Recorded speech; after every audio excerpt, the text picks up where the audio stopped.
Says, after learning I make, ooh, Adam, sorry, after learning I make 10,000 plus less than my colleagues doing the same job.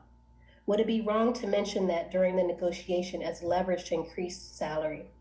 I want to discuss how feeling valued and treating equitably affects motivation, work performance, and overall mental health. Absolutely. I feel like the company is doing me dirty. I felt they're doing you dirty as soon as I read that first sentence. And the interviews are not until July 1st. Yep. So, Adam,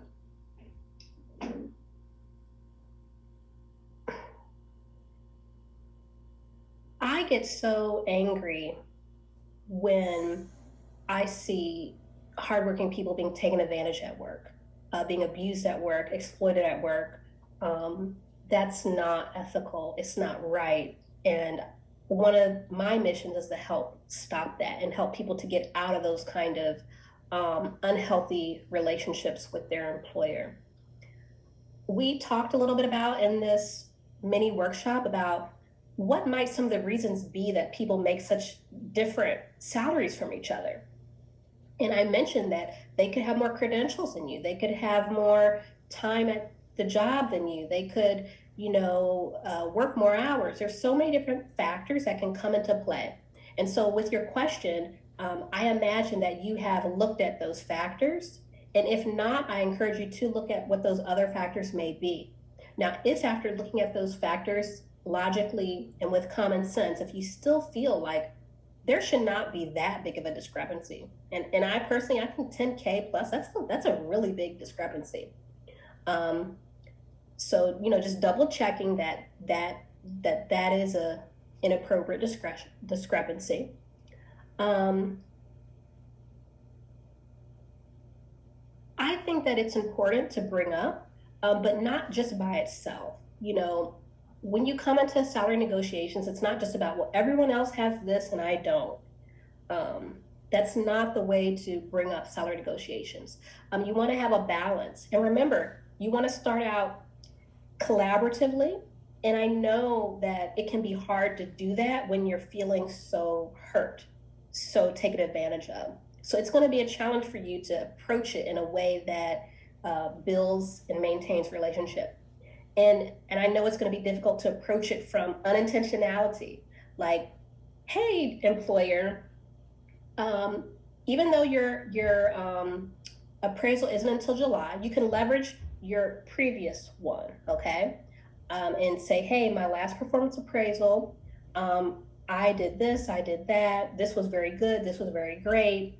And employer, I just want to have a discussion. I want to bring to your attention that it looks like, based on my performance appraisal and the work that I'm doing, I'd like to talk about what it may look like to get my pay more aligned with the value that I bring.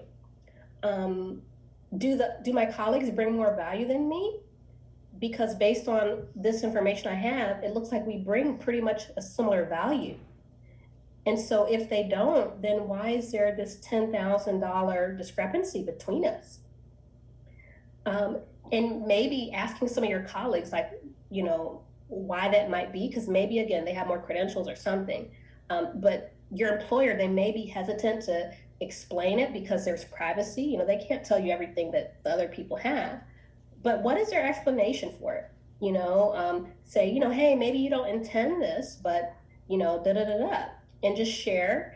And again, just try your best to come from they didn't intend this, and you're bringing it to their attention, and you'd like to talk about it and see where that goes. And I think absolutely feeling valued matters. Being treated equitably matters. All of that matters, okay? But also, you'd want to be ready to walk. You want to be ready to walk too, if that is important to you, to make more.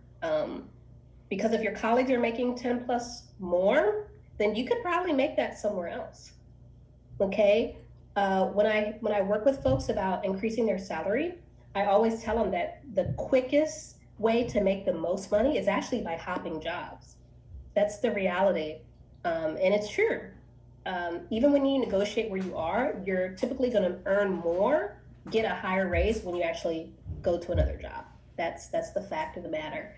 Um, if you feel like the company is doing dirty, it appears to be that way, but it may be possible that they don't realize it. It may be that is a possibility. So have the conversation and see, like, how sorry are they about it, or like, are they like, oh wow, you're right, or are they like, oh, see where they come from, and then based on their reaction, then you know what to do. You know what you need to do. Okay.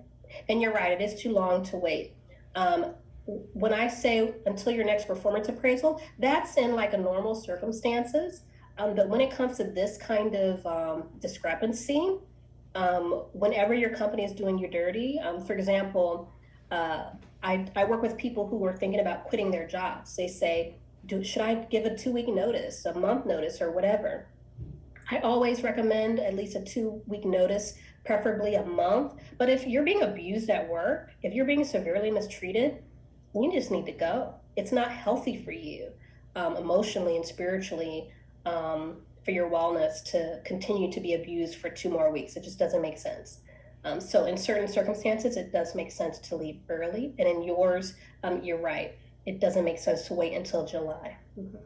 Does that help, Adam?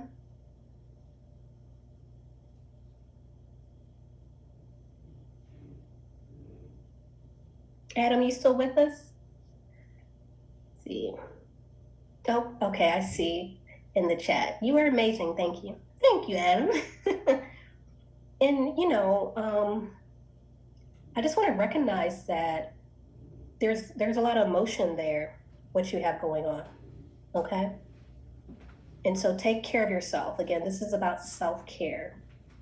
So take care of yourself. Mm-hmm. All right.